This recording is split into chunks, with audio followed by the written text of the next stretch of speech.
Finally কিন্তু ভোর 4টের সময় এসে আমরা হরিদ্বার স্টেশনে নেমে পড়েছি। হরিদ্বার থেকেই কিন্তু শুরু হবে আমাদের কেদারনাথের যাত্রা। এখন কিন্তু আমরা স্টেশন থেকে বেরিয়ে যাব।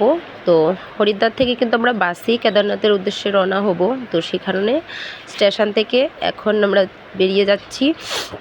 তো এইখান থেকেই কিন্তু আমাদের যুদ্ধটা শুরু হয়ে গেছে।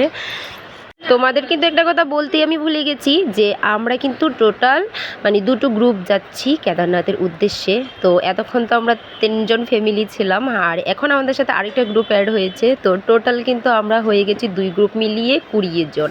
এখন আমরা রওনা হব কেদারনাথের উদ্দেশ্যে। এই তো স্টেশন থেকে বেরিয়ে কিন্তু সোজা চলে এসেছি। এখন আমাদের বাসও ঠিক করা হয়ে গেছে। আর লাগেজ দেখতে পাচ্ছ, প্রচুর লাগেজ। আমাদের মানুষের থেকে লাগেজ বেশি, সেটা আমি প্রত্যেকটা ভিডিওতেই বলছি। আর এখন দেখো আমরা সবাই বাসে বসেও গেছি, বাস ছাড়লো আর শুরু করে দিয়েছি কেদারনাথের উদ্দেশ্যে যাত্রা। তো আমরা সকাল ওই 7:30-8টার মতো বাজে এখন বেরিয়েছি।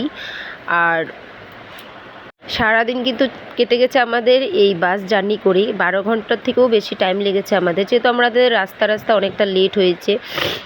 আর এটা দেখাচ্ছি গাড়ি থেকে তোমাদের হরিদ্বারের গঙ্গা ঘাট। বাস থেকে কিন্তু চারদিকের পরিবেশটা দেখতে ভীষণই সুন্দর লাগছিল। আর বাসে বসে তো আমার যে অবস্থা হয়েছে সেটা আমি কিছুক্ষণ পর তোমাদের বলছি। সেই শটগুলি তোমাদের সাথে আমি শেয়ার করতে পারছি না, কারণ সেই শটগুলি নেই, ভিডিও করা হয়নি। কারণ প্রথম 5-6 ঘন্টা আমি খুব ভালো কাটিয়েছি, তারপর থেকে শুরু হয়ে যায় আমার কষ্টটা। কারণ যাওয়ার সময় আমার এতটাই শরীর খারাপ হয়ে যায়, বমি টমি করে আমি পুরো অবস্থা খারাপ হয়ে যায়, যার জন্য কিন্তু মিডলে একদম ভিডিও করাই বন্ধ হয়ে গেছে। তো যা ক্লিপ আগে করেছিলাম সেগুলি কিন্তু তোমাদের সাথে শেয়ার করছি। আর এইখানে শুধু কিন্তু পাহাড় দেখতে পারবে, কারণ উত্তরাখণ্ডে এত ভয়ানক পাহাড় দেখতে পেয়েছি যেগুলো আমি সত্যি জীবনে দেখিনি। শুধু চারদিকে শুধু পাহাড়ই দেখা যাচ্ছে। তার মাঝে কিন্তু আমরা এখন নেমে পড়েছি খাবার খাবো। এই যে বন্ধুরা, এই খাবার খাওয়ার পরেই কিন্তু আমার অবস্থা একদম খারাপ হয়ে যায়, পুরো বমি টমি করে। তারপর কিন্তু ওই আবার 2-3 ঘন্টার মতো জার্নি করে এখন ওই ঘড়িতে বিকেল 4টে 4:30 মতো বাজে। তো এইখানেই কিন্তু রাস্তার ধারে গাড়িটা একটু দাঁড় করিয়ে সবাই চলে এসেছে নদীতে স্নান করতে, কেউ ফটোশ্যুট করতে, যার যেমন সবাই করছে। এটা কিন্তু আমাদের রাস্তা থেকে অনেকটা নিচুতে।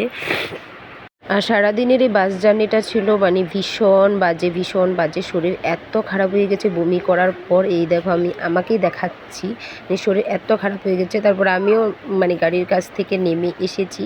ভেবেছিলাম প্রথমে একটু মাথায় জল দেবো, কিন্তু জল এত ঠান্ডা ছিল, তো মাথায় আর জল দিইনি, হাত মুখগুলি ভালো করে ধুয়ে নিয়েছি।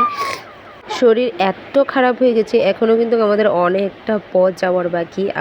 আমার ইচ্ছে করছিল যে আমি এখান থেকেই বাড়িতে ফিরে যাই। তো সেজন্যই, বাড়িতে তো আর ফিরে যাওয়া যাবে না, তো সেজন্যই একটু হাত মুখ ধুয়ে নিলাম। তো এখানে বেশ অনেকটা সময় প্রায় আধ ঘন্টার উপর কিন্তু আমরা কাটিয়েছি সবাই। খুব মজা করেছি। আর জলগুলি তো এত ভালো লাগছিল, খুব ঠান্ডা ছিল আর খুব পরিষ্কার ছিল। তো তারপর আবার আমরা গাড়িতে উঠে কিন্তু ফাইনালি এখন চলে এসেছি কেদারনাথ। আর এই জায়গাটার নাম হচ্ছে সোনপ্রয়াগ। জায়গাটা খুবই সুন্দর, আর গাড়ি দেখতে পাচ্ছ কিভাবে সাজানো। তো এখানে কিন্তু আমরা গাড়ি থেকে নেমে যাব এখন। আমরা যে গাড়ি করে হরিদ্বার থেকে এসেছি সোনপ্রয়াগ পর্যন্ত, সেটা কিন্তু সোনপ্রয়াগ থেকে আর কোথাও যাবে না, সেটা এখানেই থাকবে। তো সে কারণে আমরা এখান থেকে ছোট গাড়ি ধরে গৌরীকুণ্ড চলে যাব। কারণ গৌরীকুণ্ড থেকে কেদারনাথ 22 কিলোমিটার। তো এখনই আমরা রাত্রেবেলা এই কারণেই গৌরীকুণ্ড চলে যাচ্ছি, কারণ ভোরবেলা কিন্তু সোনপ্রয়াগ থেকে গাড়ি পাওয়া যাবে না। সোনপ্রয়াগ থেকে কেদারনাথের উদ্দেশ্যে কিন্তু ভোরবেলা হেঁটেই রওনা হতে হবে। এই তো আমরা চলে যাচ্ছি এখন গৌরীকুণ্ড, গিয়ে থাকবো রাত্রেবেলা, কারণ গৌরীকুণ্ড থেকেই ভোরবেলা স্নান করে রওনা হবো কেদারনাথের উদ্দেশ্যে। এই তো গৌরীকুণ্ড চলেও এসেছি, এসে কিন্তু আমরা একটা রুম নিয়ে নিয়েছি। আর বাকি ভিডিওটা তোমরা কাল দেখতে পাবে।